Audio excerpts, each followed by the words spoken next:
Founded in 1969 by former Governor Dan Evans and former Secretary of State Sam Reed, the mainstream Republicans of Washington hold an annual conference to discuss the key issues that they feel the state needs to address. So, we traveled to Yakima for the event, where there was a considerable focus on how to unify the party and repair the polarization within the state.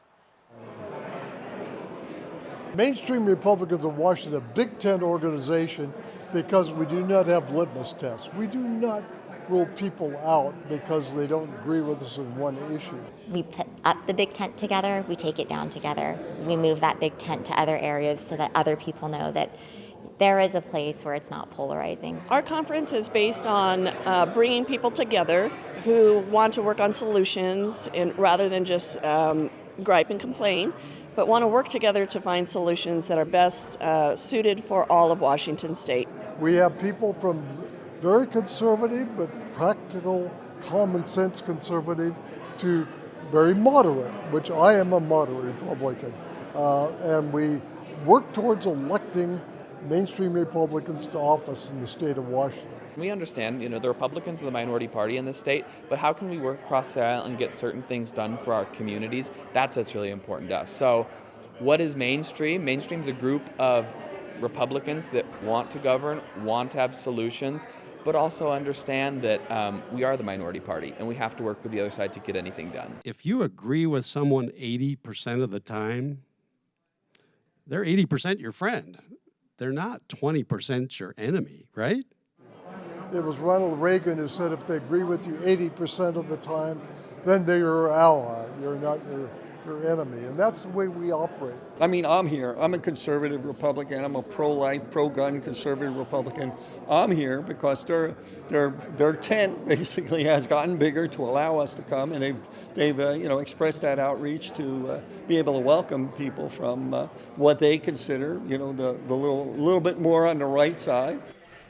Having those disagreements in a healthy way so that you can recognize your common ground where it exists. Sometimes people can disagree with you very, very strongly on one issue and be able to work with you on another issue. You're not debating the person, you're debating the issue.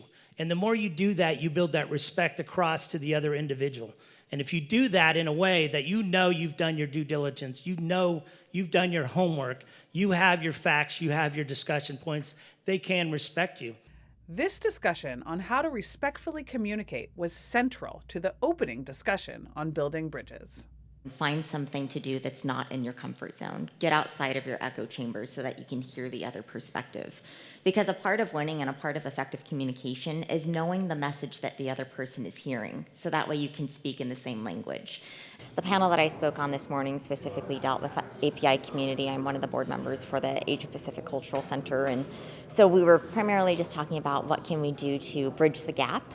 A lot of API community feels ignored by both political parties, so these Building Bridges events focuses less on politics and more about the issues that impact that community. In addition to the panel on building bridges, there were multiple issue-focused discussions throughout the day. This event does not have elected delegates. This is more like a conference, like a think tank weekend. So we'll be talking about natural gas, we'll be talking about Snake River dams, we'll be talking about fentanyl and a whole host of other important policies that are impacting our state. When we can have a discussion about the real things that are impacting our lives, which, criminal justice, affordability, homelessness, these are the main things in our society that people are concerned about. Prior to the event, the mainstream Republicans endorsed candidates for the August primary, including their candidate for governor, Dave Reichert, who was the keynote speaker at the conference.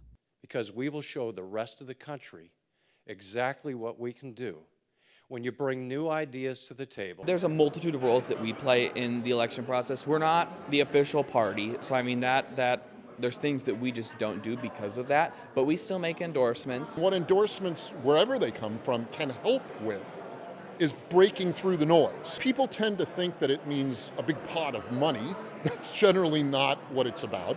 It's more about how you can help message. And I think that a lot of Republicans, myself included, even before I was on mainstream, we look for that mainstream endorsement. We've had a long time of Democrat rule. And when you look at the Republicans that have won in their districts or in their local races, it's mainstream-like candidates that get elected, because we know it takes a lot of work when you're in Olympia to get things done.